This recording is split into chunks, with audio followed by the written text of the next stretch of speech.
Eta hauteskunde kanpainarekin jarraituz beste alderdi bateko kidearekin egoteko aukera izanen dugu Ezkerrako Joseba Ezeolaza, arratsaldeon eta ongi etorri xaloara. Arratsaldeon, mila esker. Bueno, oraingo honetan aldu gurekin batera hor elkarrekin aldugu alderdia izanen duzue kanpaina honetan. Nola doa? Hauteskunde kanpaina egun gutxi falta zaizkigu iganderako. Beste hauteskunde batzuekin konparatuz nahiko lasai. Egia da, sekulako lana egiten dugula egunero, prentsaurrekoak ematen eta mitinak ematen gauetan eta bueno, jendearekin kontaktu zuzenean ematen, baina egia da, nire esperientzatik abiatuz, nahiko hauteskunde lasaiak dira. Ez komunikabideak zarete edo dira, hor gertatzen denaren neurria, eta La Sexta, 4 eta guzti hauek dira kanpaina egiten ari dutenek, ez?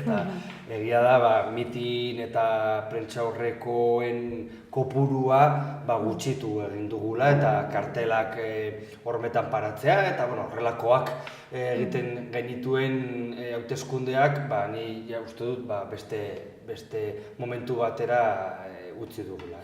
Uste duzu agian nau bigarren aldiz eta oso denbora gutxian beste hauteskunde batzuk deitu direlako izan dela? Baina baita ere gaurko hauteskunde eredua ez da orain dela 16 edo 20 urteko hauteskundeak. Nik uste dut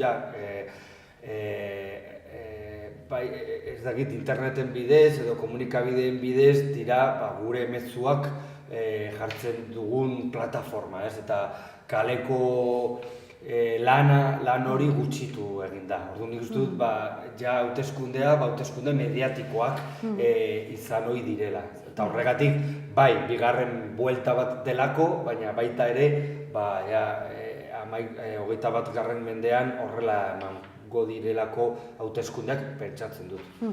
Bueno, oso mediatikoak diren aldetik zer azpimarratuko zenuke kanpaina honetatik?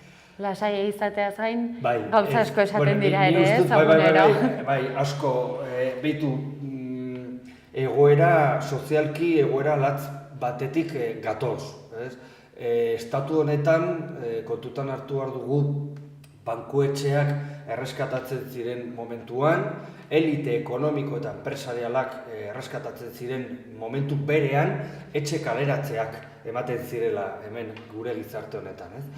Egia da, adibidez, gehiengo sozialei eskatzen zigutenean sekulako ahaleginak egitea, adibidez, austeritatearen inguruan eta gure kontsumo pertsonalaren inguruan sekulako indarrak eskatzen ziguten hori gutxitzeko, beraiek korrupzioaren bidez bere etxeetara eramaten zutela sekulako milioi sorta, ez? Ikusi dugun bezala, Valentzian, Madrilen, orain Zaragozan, eta bar, ez? Horrelako bi eredu eta bi gizarte agertu egin dira krisian, ez? Gauza horiek areagotu egin dituztenek, gauza horiek nolait ere indartu egin dituztenok, bankuetxeak erreskatatu egin dituztenok, korrupzioaren bidez bizi politikoki eta pertsonalki bizi izan direnok, eta gero gehiengo soziala. Gehiengo soziala izan gara lan egin duguna, gizarte hau indartu egin duguna, eta etxe kaleratzeak jasan izan dutenak ere bai. Orduan, ni uste dut, niretzako hori ezaugarri nagusia da. Bestelako gizarte bat eraikitzeko momentua da, eta horrelagatik esaten dugu guk ere krisia momentu guzti honetan edo garai guzti honetan beruntz begiratu egin duela. Eta horregatik orain irribarrea egiteko momentua da, ez? Behingoz eredu hori apurtu egin behar dugulako eta bestelako etorkizuna eta bestelako eredua eraiki behar dugulako.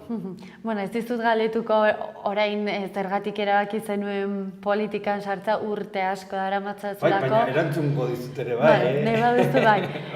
Denaen urte asko daramatzazu politikaren munduan, zure burua eta politikari bezala aldaketa asko nabaritu dituzu urte guzti hauetan? Bai, betu nik 15 urteekin, bakarrik 15 urteekin elkartean sartu egin nintzen, eta hor, uste dut politikoki ez zitu egin nintzela elkarri mugimendu bakezale hortan.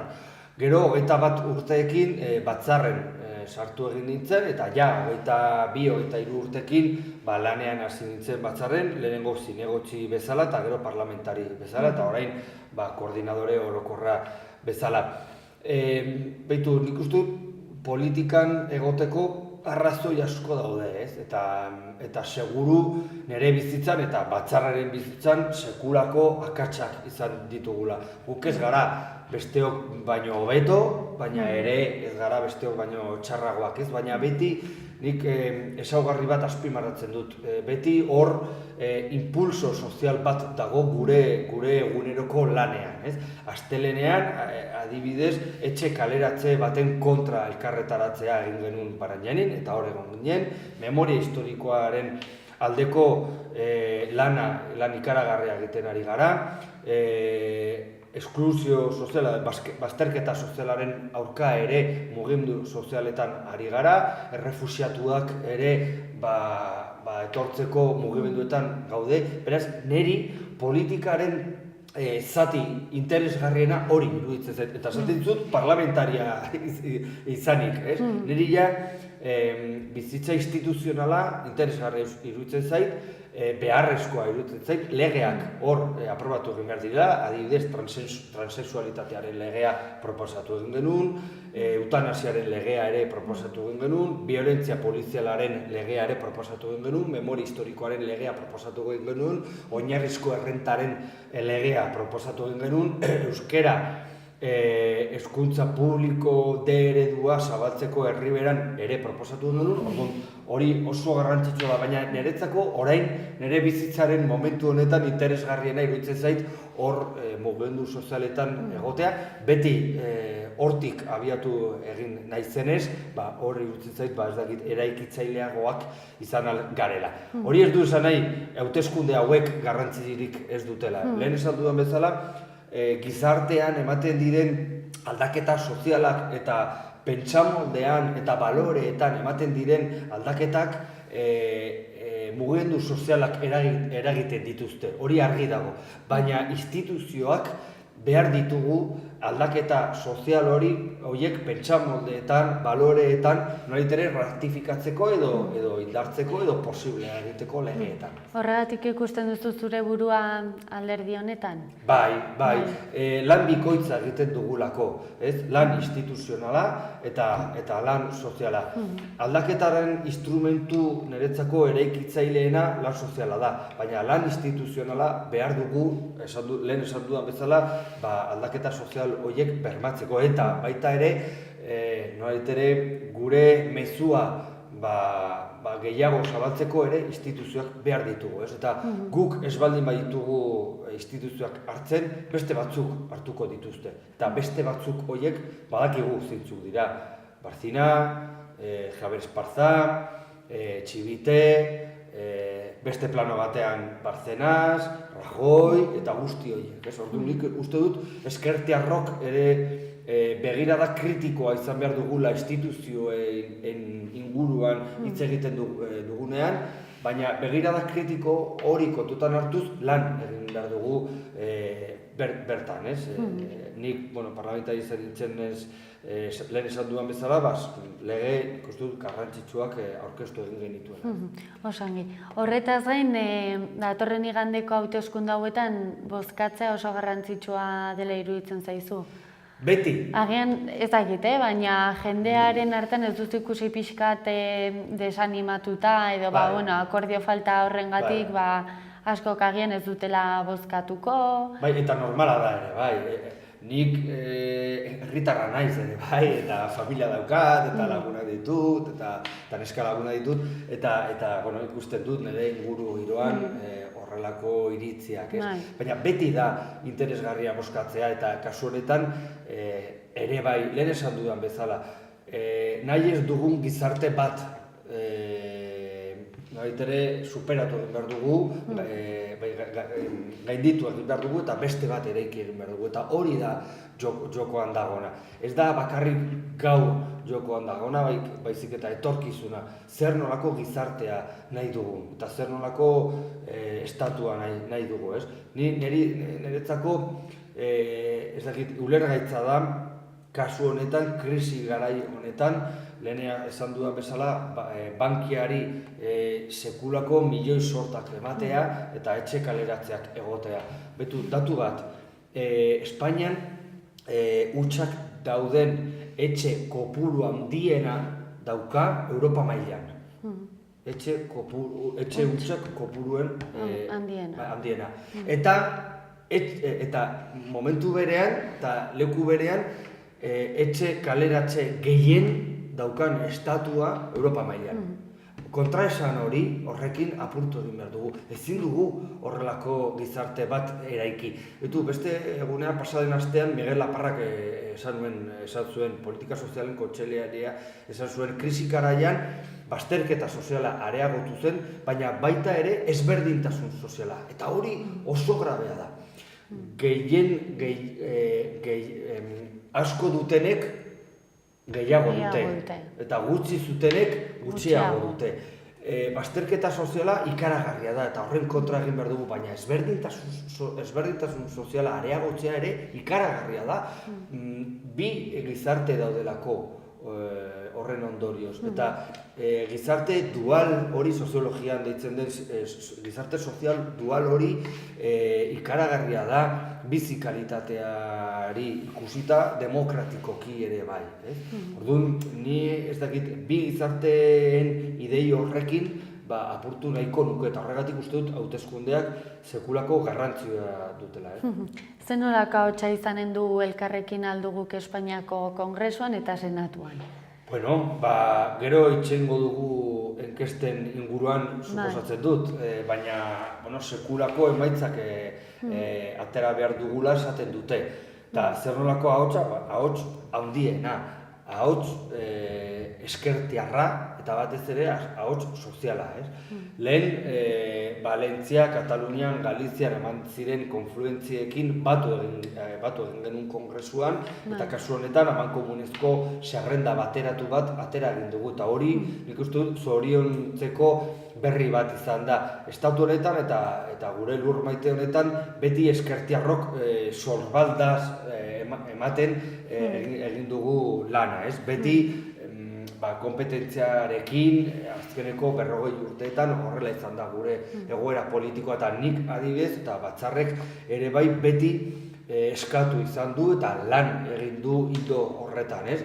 Eskertiarrok batu egin behar garela amankomunezko zerrenda bat osatzeko eta lan itzela eta lan serioa egiteko Kongresuan eta Senatuan. Aurreko aldian aldo gurekin hori zineten elkartu, aurreko hauteskundeetan hauetan bai, zergatik? Beitu, banekien horrelako galderak zer dela.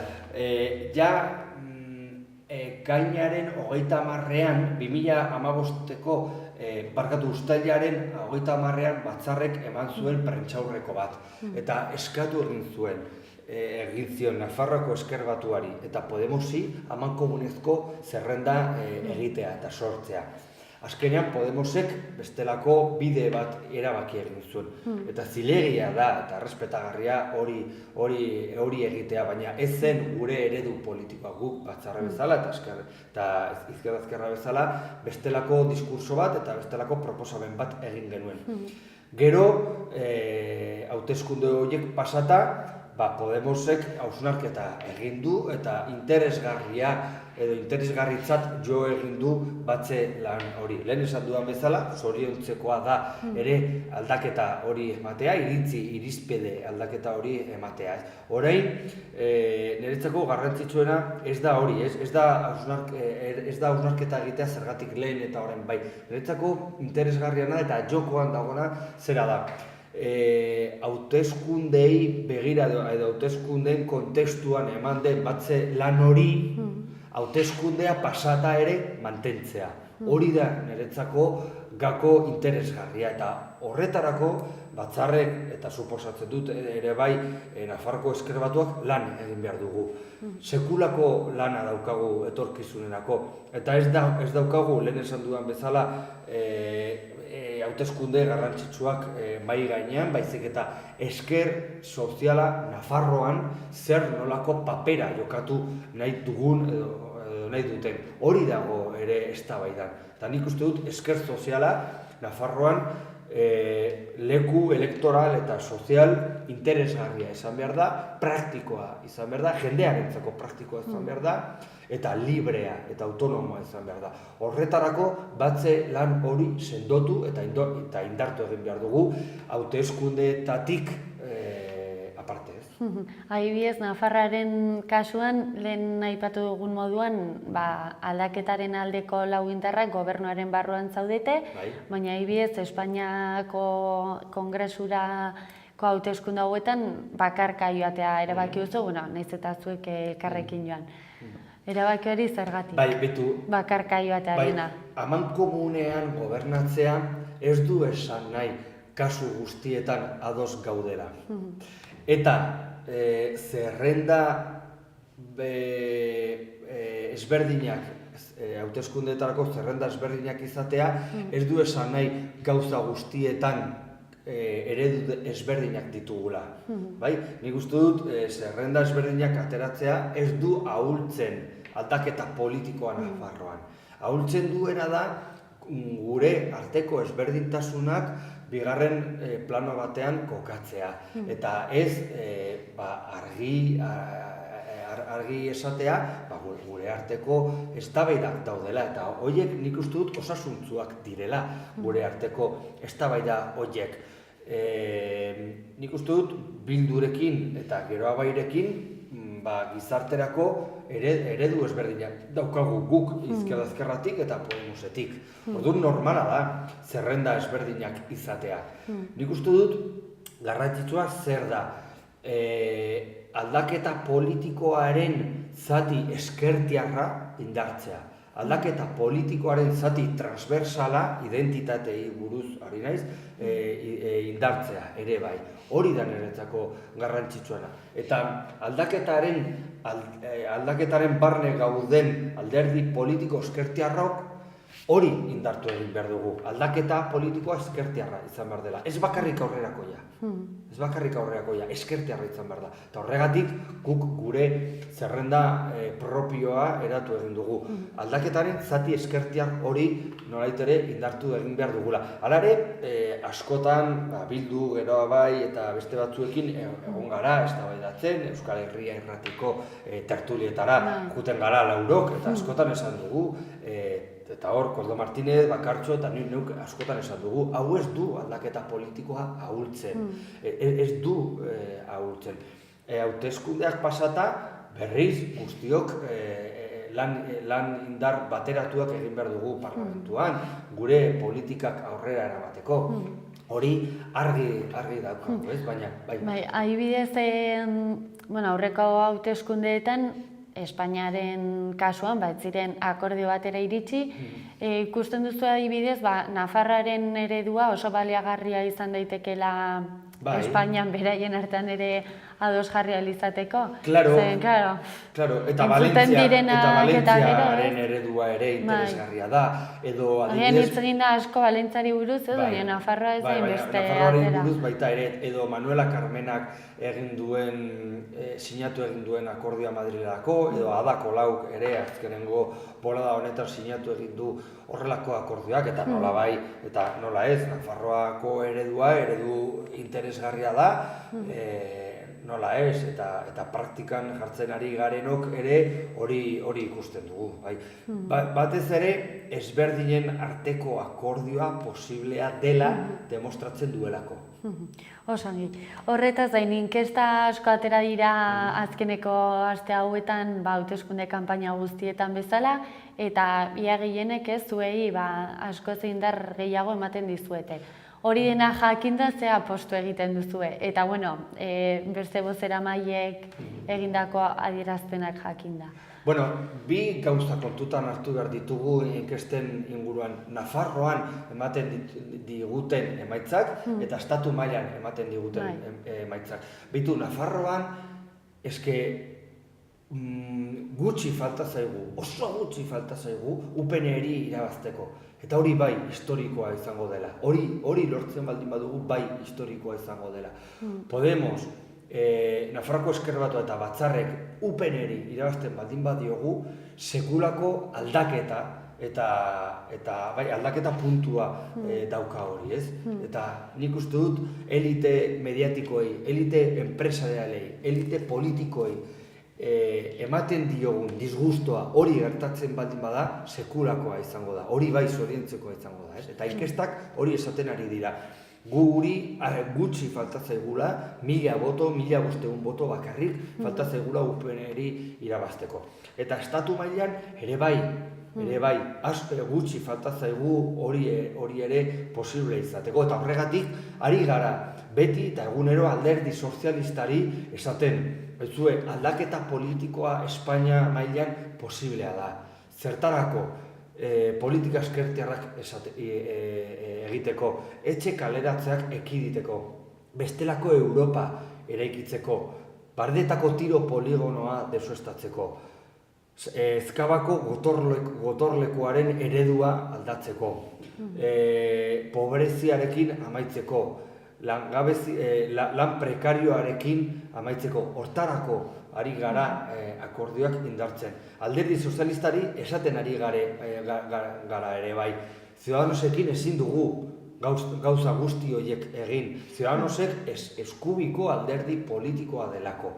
Eta gai garrantzitsuenetan Partido Popularraren eskutik joaten delako. Adibidez, etorkinen, osasun unibertsalen eskubideen inguruko polemika horretan Partido Popularrarekin joan da. Adibidez, Siriaren bombardaketaren kasuan ere bai Partido Popularraren eskutik doa. Eta baita ere, elite enpresarial eta ekonomiko horiei aurre egiteko Ciudadanos ez zaigu balio. Orduan, alderdi sozialistari hori esaten dugu, aldaketa ezkertiarra egiteko, aldaketa soziala egiteko, hor gaude. Ciudadanosekin egiten baldin duzute, edo espero duzute aldaketa egitea, gurekin ez kontuan hartu. Orduan, nik uste dut, gutxi faltatzaigula benetako bira politiko eta buelta elektorala emateko. Horregatik nik, jendeari hori esaten ari diote egunero, ez? Animatzea, irribarre batekin kalera irtetzea, hau da gure momentua, inork ezin du gure momentu hau lapurtu, gure momentua delako, gizartearen momentua delako, langileen momentua delako, goizero etxetik ateratzen garenon momentua delako, eta nik uste dut horrekin igandera joan behar garela, ez? Osangi, ikusiko dugu, ea zer gertatzen den igandean, gonbidatuta zaudeten nahi duzunean Xaloara, eta animo. Mi esker. Eta zuei ere eskerrik asko eskainitako arretagatik, arratsaldona pasa eta bihar arte.